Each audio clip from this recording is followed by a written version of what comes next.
Good morning student. आज हम पढ़ेंगे हिंदी ग्रामर, जिसका टॉपिक है रचना के आधार पर वाक्य के भेद। सबसे पहले पढ़ेंगे वाक्य क्या है ना। तो वाक्य ऐसा सार्थक शब्द समूह जो व्यवस्थित हो, जिसमें कर्ता एवं क्रिया दोनों हों तथा जो पूरा आशय प्रकट कर सके, वाक्य कहलाता है ना। सार्थक शब्द का मतलब जिसका कोई मीनिंग निकलता हो, जो व्यवस्थित हो, व्यवस्थित का मतलब जो क्रमशः जमाया गया हो, जिसमें कर्ता का मतलब क्या होता है, जिसके द्वारा काम होता है। क्रिया क्या होता है, क्रिया जिसके द्वारा जो काम का करना क्रिया होता है। तो कर्ता एवं क्रिया दोनों हो तथा जो पूरा आशय प्रकट कर सके, है ना। पूरा आशय का मतलब जिसका मीनिंग, वह वाक्य जो जिसका मीनिंग, जो कुछ मीनिंग निकलता हो, वह क्या कहलाएगा, वाक्य।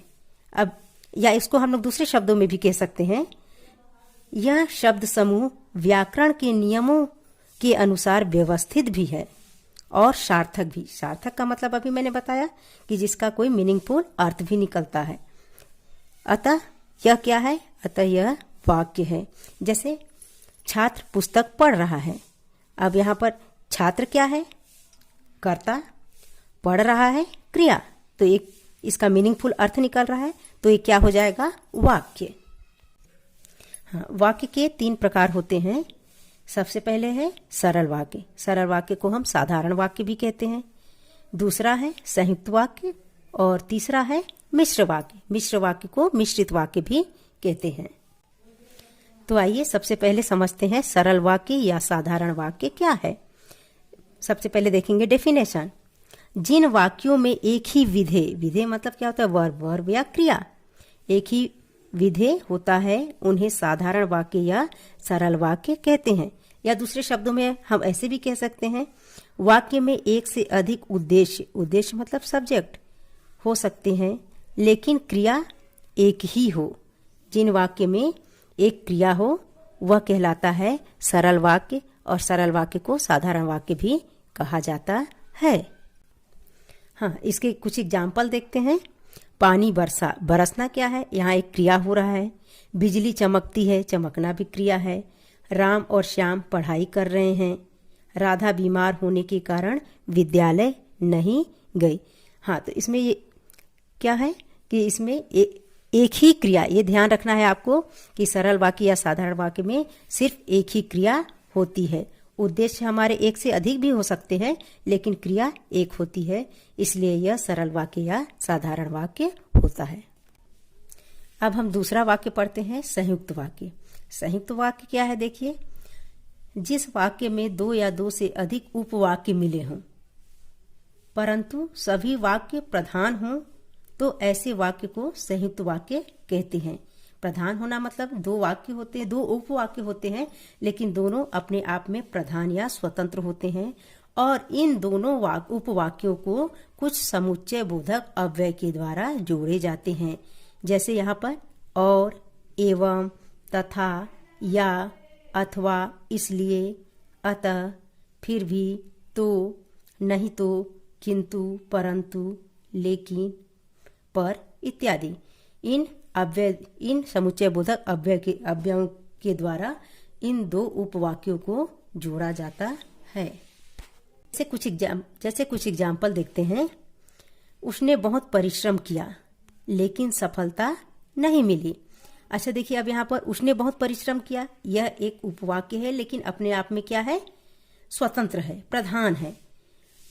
सफलता नहीं मिली, यह स्वतंत्र उपवाक्य है, लेकिन इसे समुच्चय बोधक अव्यय के द्वारा इन दोनों उपवाक्यों को जोड़ा जा रहा है, इसलिए यह क्या हो जाएगा, संयुक्त वाक्य। अब सेकंड एग्जाम्पल इसमें देखिए, उसने पढ़ाई नहीं की इसलिए परीक्षा में पास नहीं हुआ। अब इसमें समुच्चय बोधक शब्द क्या है, इसलिए, है ना। तो कुछ ये अभी आपने कुछ एग्जाम्पल देखा समुच्चय बोधक अव्यय के, तो इनके द्वारा दोनों उपवाक्यों को जोड़ा जाता है, इसलिए इसे संयुक्त वाक्य कहा जाता है।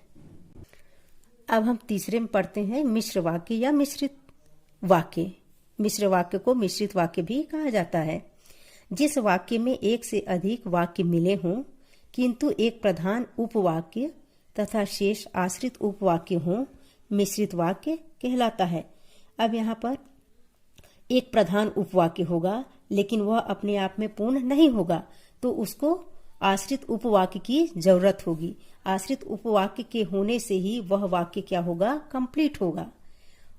जैसे कि इन शब्दों के द्वारा भी इस वाक्य को जोड़ा जाता है कि, जो, क्योंकि, जितना, उतना, जैसा, वैसा, तब, तक, जहां, वहां, जिधर, उधर, अगर, यदि, तो, यद्यपि, तथापि आदि शब्दों के द्वारा भी उनको जोड़ा जाता है। जैसे एग्जाम्पल देखिए, मुझे विश्वास है। अब यहाँ पर देखिए, यह सेंटेंस कंप्लीट है? नहीं है कंप्लीट, है ना। ये प्रधान उपवाक्य है लेकिन यह कंप्लीट नहीं है। मुझे विश्वास है कि आज भारत जीतेगा।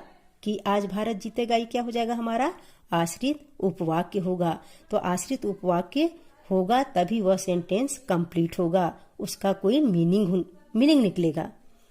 तो यह कहलाएगा मिश्र या मिश्रित वाक्य। सेकंड एग्जाम्पल देखिए, जो परिश्रम करता है। अब यहाँ मीनिंग नहीं निकल रहा है इस सेंटेंस में, जो परिश्रम करता है। अब ये आश्रित वाक्य क्या होगा, जीवन में सफलता पाता है। तो जो परिश्रम करेगा वो जीवन में सफलता पाएगा। अब ये हो जाएगा आपका मिश्रित वाक्य। अच्छा बच्चों, अब आप समझ गए कि सरल वाक्य, संयुक्त वाक्य और मिश्र वाक्य क्या है ना। तो अब हम देखेंगे कि संयुक्त वाक्य को मिश्र वाक्य में कैसे बदलेंगे, मिश्र को संयुक्त में कैसे बदलेंगे और संयुक्त को सरल में कैसे बदलेंगे। तो सबसे पहले देखते हैं संयुक्त वाक्य से मिश्र वाक्य बनाना। तो सबसे पहले हमारा सेंटेंस है संयुक्त वाक्य। राम ने कहानी सुनाई और करण रो पड़ा। ये हमारा कौन सा वाक्य हुआ, संयुक्त वाक्य हुआ। अगर हम इसको मिश्रित वाक्य बनाएंगे तो क्या हो जाएगा, राम ने ऐसी कहानी सुनाई। यहाँ पर सेंटेंस कंप्लीट नहीं हुआ, है ना। तो आश्रित उपवाक्य क्या होगा कि करण रो पड़ा। तो ये हो जाएगा हमारा मिश्र वाक्य। सेकंड है सूरज निकला और चिड़िया चहचहाने लगी। ये हमारा संयुक्त वाक्य हुआ। अगर इसको मिश्र वाक्य में बनाना होगा तो क्या हो जाएगा, जब सूरज निकला तब चिड़िया चहचहाने लगी। अब हम देखते हैं सरल वाक्य से संयुक्त वाक्य बनाना। नंबर 1, सरल वाक्य क्या है, आप खाकर आराम करें। ये हमारा हुआ सरल वाक्य। अब इसका संयुक्त वाक्य क्या बनेगा, आप खाना खाएं और आराम करें।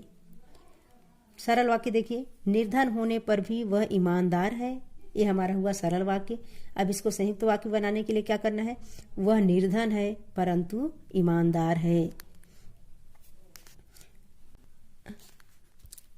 अब हम देखते हैं सरल वाक्य से मिश्र वाक्य कैसे बनता है।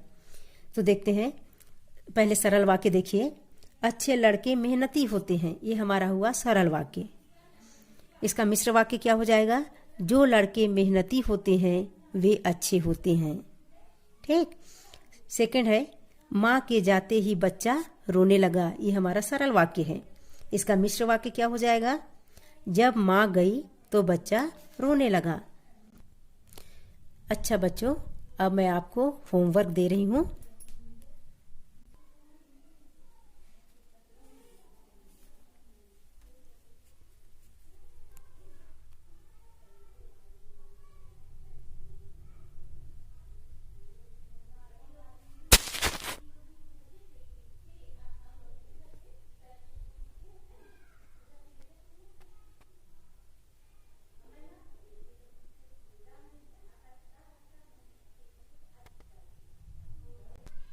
धन्यवाद बच्चों।